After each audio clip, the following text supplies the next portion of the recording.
Diane Daneau. I'm originally from Massachusetts. Lived in Phoenix, Arizona for about 17 years until it got too hot, and then I moved here to Lake Lure. Been here about 7 years. We bought a home from a local builder here over on Cedar Creek, and I went to work for that local builder for about 7 years, and now I work for an architect out of Fletcher.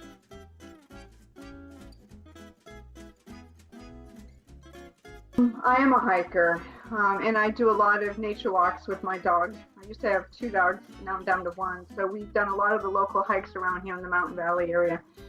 And I like to ride my bike. So I don't tend to ride it so much through Lake Lure, but I do ride it on the swamp trail, Rabbit Swamp Trail, and also a lot down here at that railroad trail in Rutherford County.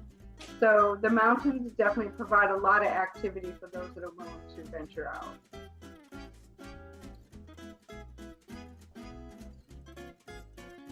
Bike riding is my favorite. I also very much enjoy working out with my son 2 nights a week. We'll run, we call it shed cardio, and we go to his little work shed and we put a video up on the computer and we work out for 45 minutes.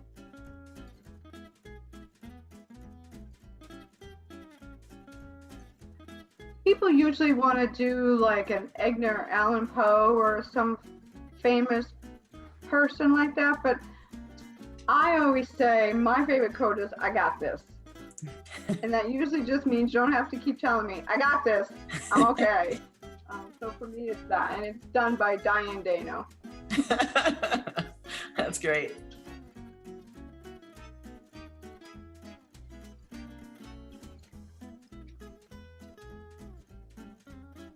I've had 2.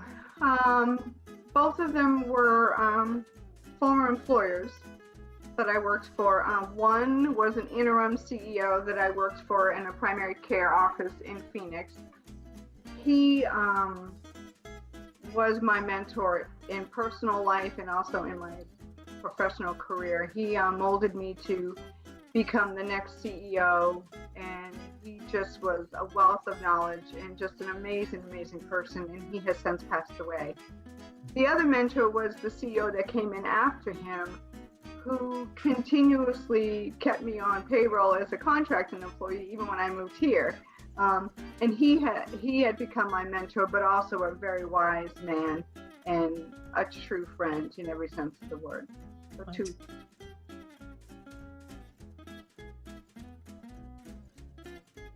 So I have a lot of things that I've done that I am proud of over the years. But I have to say the one that stands out to me the most is when I was a student in college at University of Central Florida. My first husband was already a lieutenant in the military. And he made a bet with me one day that I could never, ever complete basic training. And that he was, I guess, a little sexist, if I can say that. So I said, challenge on. So when I became a sophomore, junior, ROTC opened up and I signed up and I did 2 years of ROTC, and then I went to basic camp where we just had happened to have been stationed the year that I went to ROTC basic camp. We were in Fort Knox, Kentucky. So we were living there at the time, and I did basic training.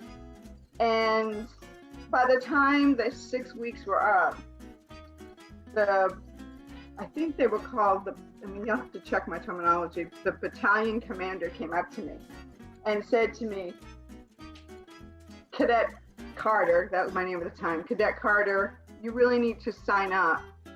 We need more women like you in the military who has excellent leadership skills." I was like, wow, how did you even know that? Because people around all the time, you never know where they're hiding. And he said, "You would make an excellent leader." He said, "Your scores for your 6 weeks," and they test you on everything. You don't realize you're being tested. They test you on leadership skills, physical ability, marksmanship, not my favorite, outside combat stuff.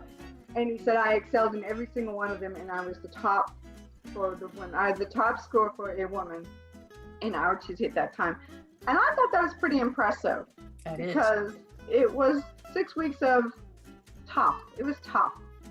But I enjoyed every single minute of it because it taught me what my limits were. It also taught me to think before reacting to something dangerous or scary, and that whole fear factor would come in, and it taught me to just settle down.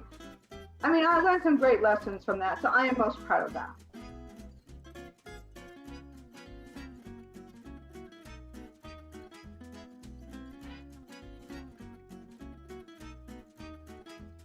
That COVID would be over.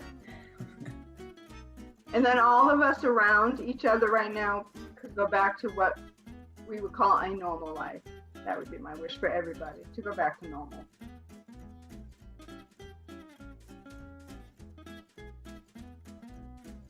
When people meet me for the first time, I tend to give off the wrong impression of myself. And I don't know if that's an East Coast thing, what it is, but I would like people to know that I'm really a nice person.